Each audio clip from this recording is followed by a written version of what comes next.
বন্ধুরা, তোমরা কেমন আছো? সকলে আশা করি সকলে ভালো আছে, সুস্থ আছে। আমার নতুন একটি ফেসবুক নিউ ভিডিওতে মানে মিনি ভিডিওতে তোমাদের সকলকে জানাই অনেক অনেক শুভেচ্ছা। দেখো, ঠান্ডা তো আমাদের উত্তরবঙ্গে অনেক পরিমাণে পড়ে গেছে, জানো।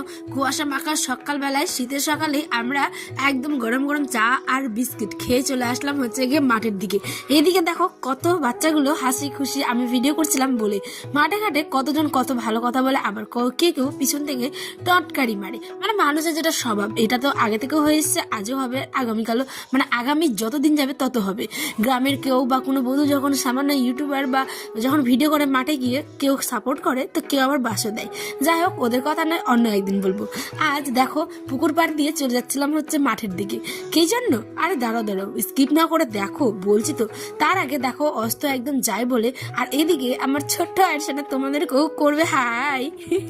দেখো, আমি যেখানে যাই না কেন, আমার ছোট্ট সোনাকে নিয়েই কিন্তু আমি মাঠে ঘাটে যেখানে বলো আমি তাকে নিয়েই যাই।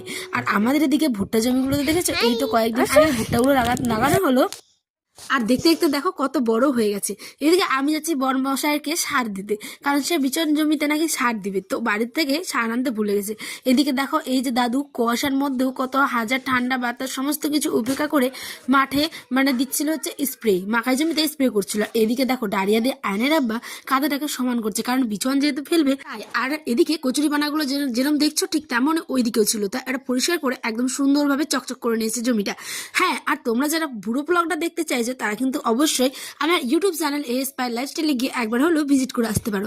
এদিকে বর দেখাচ্ছিল, দেখো সারটা একদম কি সুন্দর। আমি ভেবেছিলাম এটা সার না চিনি না লবণ, কেরম জানি একটা দেখতে। যাই হোক, চলো সার দিচ্ছে যাতে বিচনটা নষ্ট না হয়ে যায় বা বড় হলে পোকা না খেয়ে নেই। দেখো, ইউটিউব ভিডিও করি বলে মানুষের অনেক রকম অনেক কথা আমি জানি, আমি ওগুলো কোনো কিছু মনেই করি না, গায়েও নি না। কারণ তোমাকে জীবনে একটা কোথাও গিয়েও লক্ষ্য রাখতে হবে যে জীবনে কিছু করতে হবে, কারণ প্রত্যেকটা মেয়েরই কিছু না কিছু করা উচিত, তাই না? সে সফলতা পাবে না পাবে সে সমস্ত পরের কথা, তুমি আগে নিজের কর্ম করো, তারপরে বাকি গল্প। তো এই ছিল আজকের আমাদের ছোট্ট একটা মিনি ব্লগ। বড় ব্লগটা দেখতে গেলে অবশ্যই ইউটিউব চ্যানেলটা ভিজিট করো। আমি এখন যাই, বাড়ি গিয়ে রান্না বসাতে হবে তো।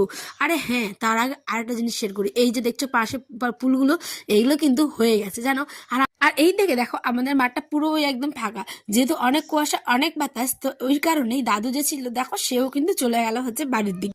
তো চলি বন্ধুরা, আমিও চলি। হ্যাঁ, গিয়ে এখন রান্না বসাবো। দেখো বেলা কিন্তু একদমই নেই, তোমাদের সাথে আমি যেটুকু পেরেছি শেয়ার করেছি। বাকি ব্লগগুলো দেখতে গেলে প্লিজ গিয়ে ভিজিট করে এসো আমার ইউটিউব চ্যানেল।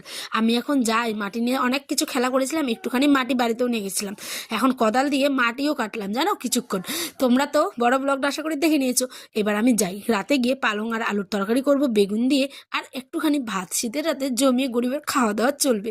তাহলে আসি, দেখা ব্লগে। সকলে ভালো থেকো, সুস্থ থেকো। আর হ্যাঁ, নেক্সট ভিডিও